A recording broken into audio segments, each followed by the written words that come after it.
Hello there, interwebs, both Twitch and YouTube. Today we're going to be taking a look at ship systems, in particular shield systems starting out here, and how the design in the early days changed compared to how things have been delivered. There are some aspects that made it into the product as we know it today. There are other aspects that were scrapped at some point or another, and I'm not exactly sure the reasons why behind it. If you know what they've said over time of why we didn't get, let's say, multiple zone shields, which seemed like it was supposed to be included into the game early on in the alphas and the betas, but somehow never made it for whatever reasons. And one of them they said is for release 1, a shield system has either 1 or 2 zones in playable ships. As far as I know, there was never multiple zones in the ships. At least, if there were, it would have been in very early alphas before I even came along in premium beta. But certainly not in the time that I've played the game over the course of the past 3 years. And that larger NPC ships can have more shield zones. Each zone is described by an area of coverage. The sum coverage of all zones always completely covers the hull. And in shield systems with 2 zones, the coverage is split between fore and aft. And then the assumption would be there would maybe be 4-zone shields, 6-zone shields later on in larger ships down the road. Obviously, yet, that has never happened. Ship hull determines the number of shield zones in a shield system, so basically different ships could have different shields, and this would be, or shield configurations, and this could be another one of those differentiating factors between one ship versus another. Maybe a ship like the Fer-de-Lance would only have 1 shield generator zone, where a ship like the Python might have 2, and that could offer a lot more unique dynamics, I think, in gameplay and outfitting and things of that nature, yet we really have never had any of that.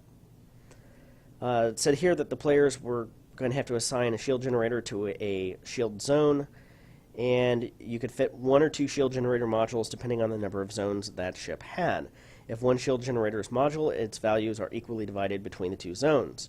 If a shield generator module is fitted to each assigned, it's basically each individual, and the player must choose which module for which zone. And this is carried out when the ship is docked. You couldn't set it up differently while in the middle of flight. Would make sense. Now, the parameters for each shield generator did make it into the game, where you have health, basically broken regen rate, and then resistance, and a shield generator module assigned. It says 2-2 shield, but I think it's supposed to be to the shield. Then the shield system determines recharge rate, how much shield health is replenished over time, and the shield's not under attack. And that kind of does happen with the current system that there is today.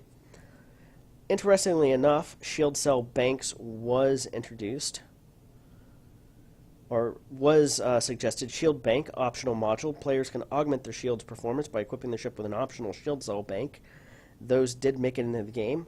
My personal take on it is the most balanced combat in this game was prior to the introduction of shield cell banks, and a long time ago it should have been limited to just a single shield cell bank per ship, just the way that other modules such as fuel scoops and shields and things of that nature are permitted to have only 1 per ship.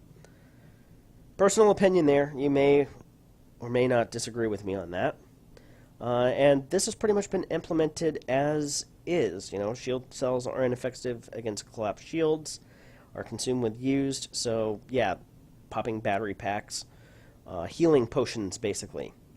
So yes, that was proposed a long time ago, as much as myself and many other people really don't like the shield cell bank system, but it says options would be hotkeys for each shield zone, or a 2-tap, select shield stabilize. So again, if you wanted to stabilize 2 shields at one time, you'd need probably 2 shield cell banks, and under that circumstance, or be able to pop one into or pop 1 shield cell bank twice in order to replenish shields for both forward and aft. And there's also talking about recharge in the middle of flight, so that we could say, hey, recharge to the forward shield is at 75%, while the aft zones are reduced to 25%. So if you are trying to face a target and stuff like that, and this could have added to a lot more interesting dynamics in terms of combat and things like that, to where, you know, if you're running, you want to put full power to the aft shields. If you're going to be basically face tanking somebody, you want full power to the forward shields, and would give, I guess, one more aspect to manage in the middle of a fight which I guess some people would find maybe perhaps overwhelming, but it was also something that would have made sense for a engineering station down the line, but I'm sure that'll be a topic in a later video when we discuss multi-crew and what was envisioned and what was told to players to expect versus what has been delivered, at least thus far. Sensor mechanics, default sensors for all ships. This has kind of changed a little bit. And the idea says more detailed sensors are located forward facing arc that have better range capability. So that kind of operates as is. A low signature contact won't resolve until it's quite close, whereas a high signature contact can be resolved that more or less works as is. It says based on several factors, including heat and engines emissions. As far as I know, really only your thermal signature plays a role in this.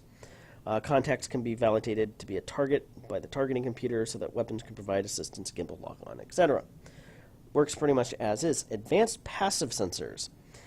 These are deployable sensors that dramatically improve the ship's forward-facing detection abilities by significantly increasing the range at which a specific signature value can resolve a contact. They are deployable and they take up a valuable hard point on the ship.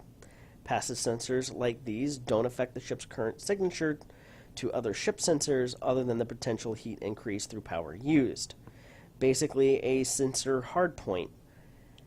I guess maybe sorta kind of with the kill warrant scanners and stuff like that, but this never made it into the game. That actually sounds kind of cool. Advanced active sensors.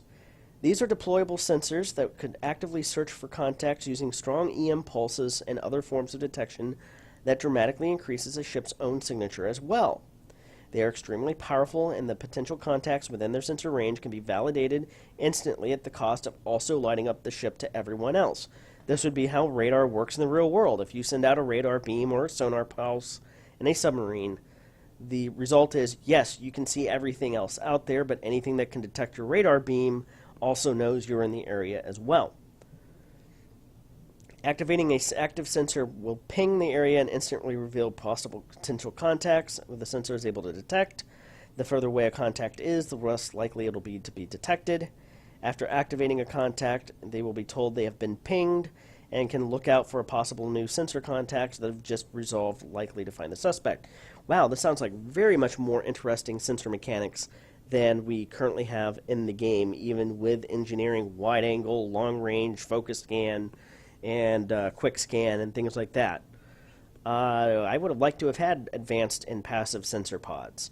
I think it would have been a lot more interesting to give sensors more of a role in the game than they currently serve. Sensors are tuned to be able to resolve a contact to a specific distance, providing that one of the signatures is equal to 1. Well, again, the only signature that I know of that exists in the game is a thermal signature. Hence why we have... I guess there's also a fire control sensor that chaff is effective against when it comes to gimbaled or turreted weapons, but that's why we have heat sinks and silent running as our method of escape. It would sound like that if you... This would be an effective against shield or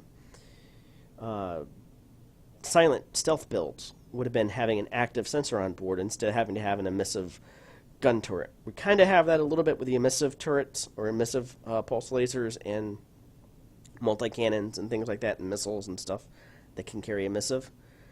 Cool running, that did make it into the game. And then they give an example, the range of 8,000 meters, which is the default range without engineering, will resolve a contact at signature of 1. If the contact was instead at 4,000 meters, it would only require a signature of 0.25 to be resolved. And again, there's really not a good way, I think, for people to make sense of how the signature system works, at least not intuitively obvious. It doesn't. There's that little heat generation signature thing above your fuel consumption, and where it will say silent running mode if you're in silent running. However, it doesn't give you really a good sense of what those numbers actually are. Is your signature a signature of 1 or is it a signature of 0.25? You can kind of make that out, but it's kind of hard to tell one way or the other, especially in smaller monitors. Likewise, if a contact is 16,000 meters away, require a signature of 4 in order to be resolved. Well, as far as I know, unless you have long-range engineered scanners, it doesn't quite end up working this way. It would sound a lot cooler if it did, especially with active and passive sensors. Environment can also affect the stats of the sensor, such as what ranges default signature values can be increased or lower, why arcs widened, etc. Additionally, special equipment could be used to affect other players' scanners, such as the effective range signatures used when they're being scanned. Not really. I think that chaff, if you deploy it while being scanned, it will cause it not to resolve as quickly, basically breaking that lock. But there's no jammers, really, outside of the chaff. There's no real advanced sensor mechanics in the game, which I think limits especially stealth aspects of gameplay. This could be an element of, bringing in jammers and stuff like that. It does exist with certain engineered weapons, with dispersal field for breaking target locks. And then there is also another special effect, I believe on the plasma accelerators, I can't remember what else, that degrades sensor as well. But honestly, for how the game operates right now, that's really of very little consequence. It doesn't seem to do very much. It says here, close contacts being resolved, more focus, targeting mechanics, missile lock, subsystem scanning, cargo scanning, bounty scanning. Pretty much all of the targeting mechanics made it into the game, and it's pretty much as it says on the tub, and the 10, whatever. And again, all of this pretty much is in the game, and they're talking about PBR, pixel shading techniques, and all that good stuff. Fuel. Fuel's changed a little bit. Main fuel tank, an active fuel reservoir from which the current ship operates. Yeah, okay. That pretty much exists. That works. Normal ship. Refueling, as always, bought in whole units. Main tank can be refilled separately to the AFR. This is true, although for the sake of simplicity, they did end up just having it refuel all. This used to be a little bit more true than what has involved it to be. Players can refuel their ship by scooping directly from stellar bodies. That's been in game, or that has been put in the game. Is drained along with the main tank, except for life support off. Players can acquire fuel via fuel transfer with another docked ship. What's not with a docked ship? As it stands right now, there's no way to dock other than with ship-launched fighters. It says players can utilize a distress beacon to signal for any nearby ships. This was true in the betas. Eventually, the distress beacon did go away, never to be re-implemented other than the wing beacon. Beacon isn't guaranteed, but in theory, bring a player more trouble than they're currently in with their fuel concerns, but it could be the only hope left for rescue. It was clear that there was supposed to be a much broader beacon gameplay to where if you did find yourself without fuel, maybe you could send out a distress beacon, and if somebody happened to be flying through, they could come and assist you. And maybe that could be the same for combat as well. Again, this is a feature that I think many people have requested, that again would make the universe seem to be far more alive. And outside of wing behavior, it has not been introduced. But again, maybe it would attract pilots, or pirates.